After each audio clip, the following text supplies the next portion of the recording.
You're watching The Road to Frisco, sponsored by Sioux Falls Outdoor Equipment, Limestone Bookkeeping, and Wild Water West. And thanks to our sponsors for making this show today possible. This is fun. The Coyotes were thrilled to get J.J. Galbraith back last week. We profiled the All-American tight end in our pregame show last Saturday. Well, earlier this fall, we also did a story on a wide receiver who will play a big role today in Bozeman for USD. Zach Borg tells us Carter Bell has been a ringing success in his 5 years in Vermilion.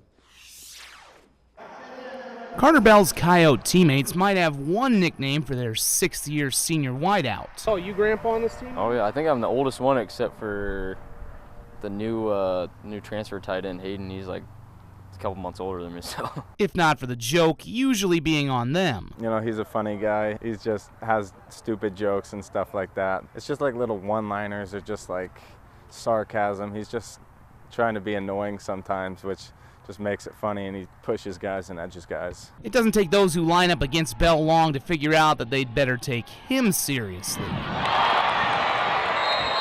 His knowledge of the game, when he's split out, knowing where he's going to go, what coverages he's going to run his route on or block guys on, and being able to make quick adjustments in game. That didn't come naturally. Carter played quarterback at Bettendorf High School in Iowa before being moved to receiver at USD and playing as a true freshman in 2019. After learning on the field each year, Bell continued his education in the position off it. Those first 2 years are a little getting the playbook down, getting the offense down. Offseason, I think I was really able to get in that film room and really learn what the game of football is about.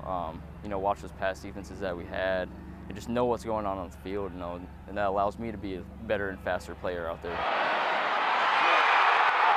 Now he could practically write a book on it, hauling in 149 passes in his career for nearly 2,300 yards and 16 touchdowns. This year he's also become more of a factor as a punt returner and rusher.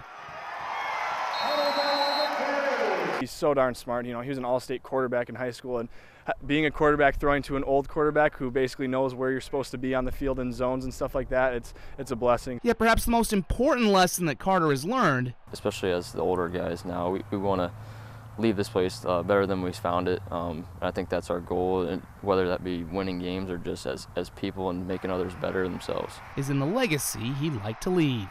In Vermilion, Zach Borg, Dakota News Now Sports. Now Bell leads a talented group of receivers that now includes first-team All-American J.J. Galbraith, who missed a month and caught 2 touchdown passes last week. He's got a future playing on Sundays, I'm sure of that. But as we've seen all year, this is an offense that can beat you through the air, but also on the ground, where they have had great depth, led by bruising Travis Tice. This is the first time a UST has made it this far in the playoffs, and these guys are excited about the opportunity that lies ahead later in Bozeman today against the top-ranked Bobcats. Yeah, we're excited to take that opportunity to play in Montana. They got a really good squad over there. I know a bunch of us guys were able to watch that game last night. They have a really good offense, they have a really good defense, and it's going to be a challenge, but we're going to put in the work this week and figure it out. Well, it was a good feeling on defense, creating them turnovers.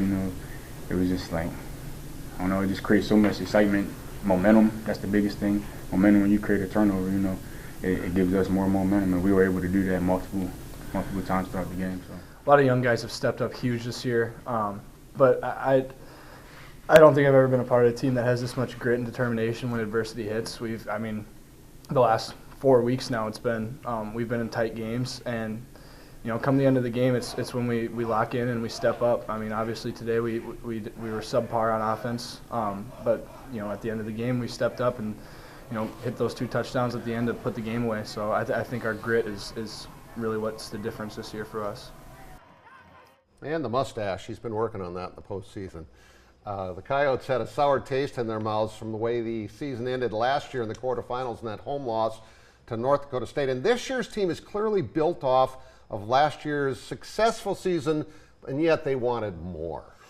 Well, and they've shown they're ready. A tight loss to Wisconsin, the heartbreaker against SDSU, they very easily could have won.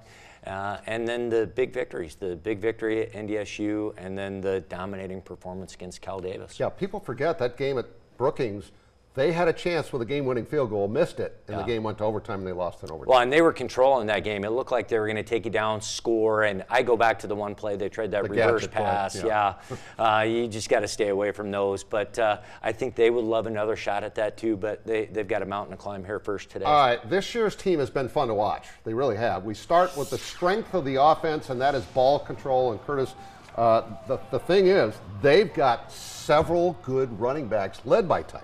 They have several good ones, but they need to remember home base is Tice. He's the one that gets better as the game gets going.